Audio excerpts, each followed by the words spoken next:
the co-main event, Cory Sandhagen taking on Frankie Edgar. What's your gut on that?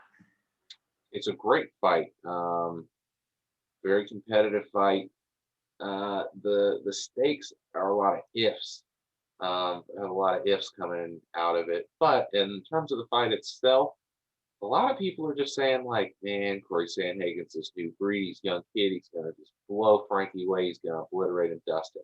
I'm like, man, y'all just forgetting. We just saw Corey Sandhagen get taken down and obliterated on the ground. Okay, Frankie Edgar has a very good takedown game.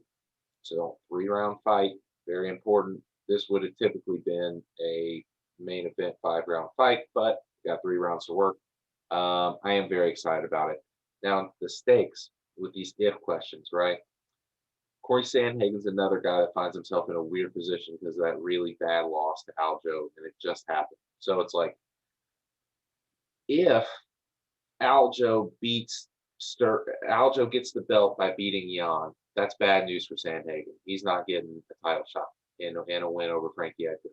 But if he goes out there and dusts Frankie and Jan wins, he could be geared up for a title shot potentially.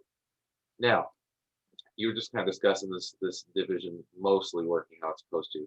The mostly part is this looming phantom of TJ Dillashaw. TJ Dillashaw is cleared to come back.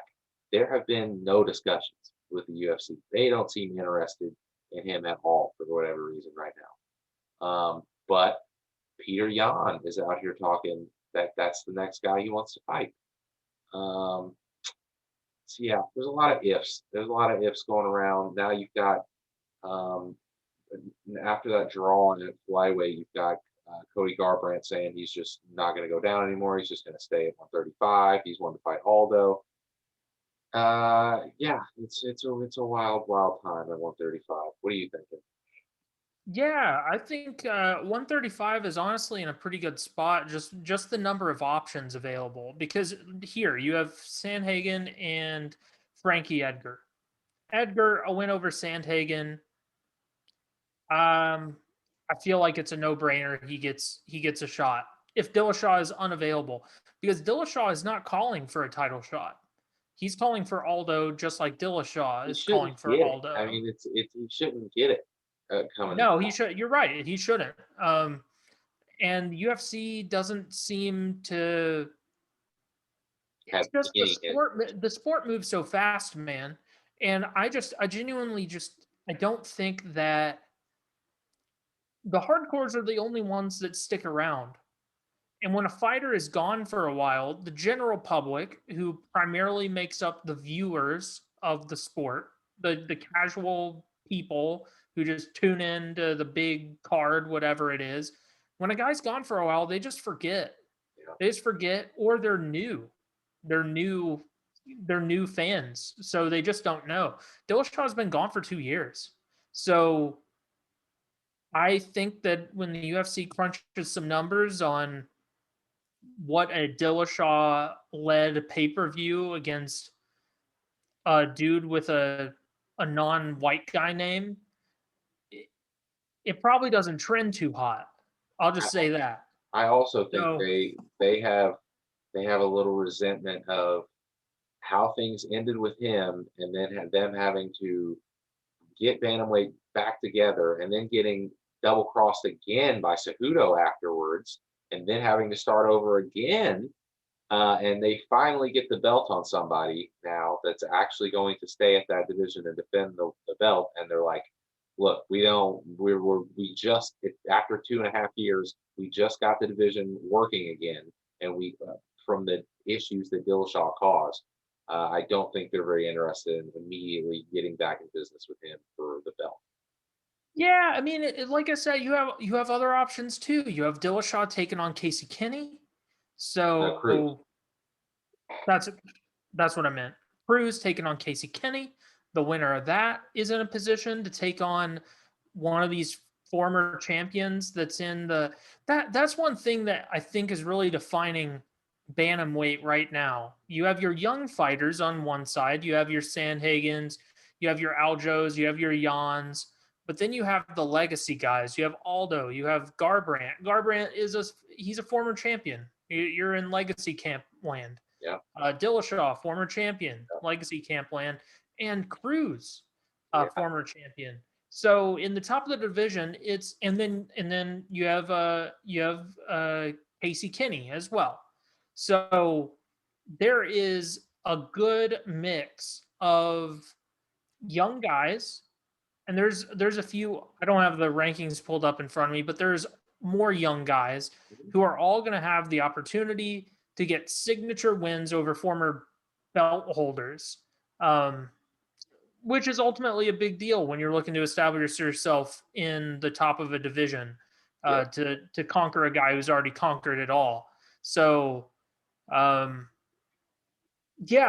think bantamweight's in a really great position, and this co-main event I think is interesting. You brought up a lot of people are thinking Sandhagen is just going to roll through Edgar, and I mean that's definitely a possibility. It's not one that I think is. If I had to split it up into percentages, it's like a 33%.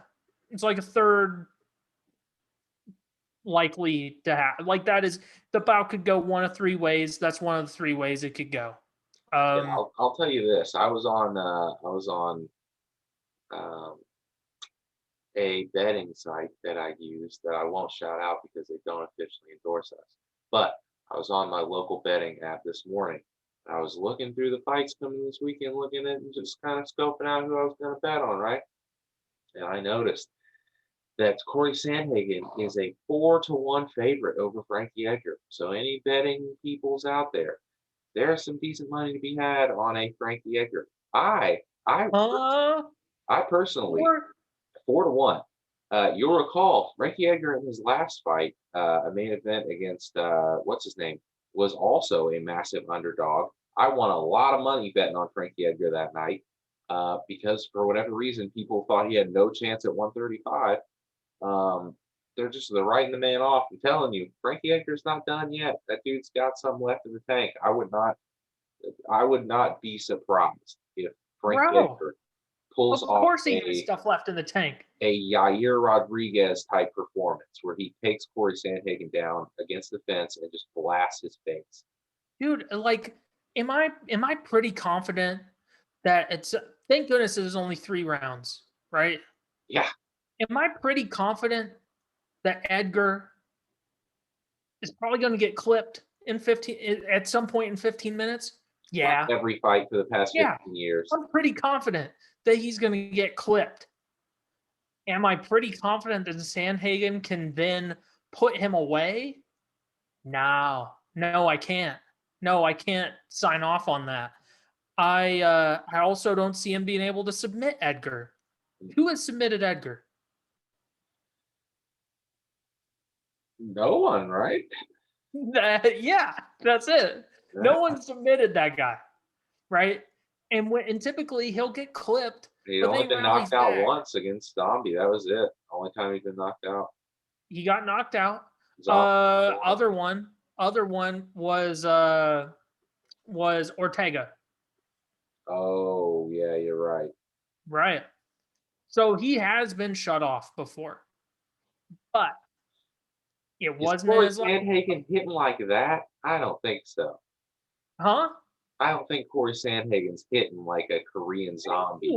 No, because of the last time he starches Moraes. That was not with punches. That was with the spinning back kick. Yeah. That's the type of shit that Edgar runs in on for a takedown. Yep. So listen, do what you want with your own money, you bettors out there. I'm not telling you to put it all on Edgar, but I'm saying it'd be pretty cool if you did. Yeah. Be pretty cool if you did. But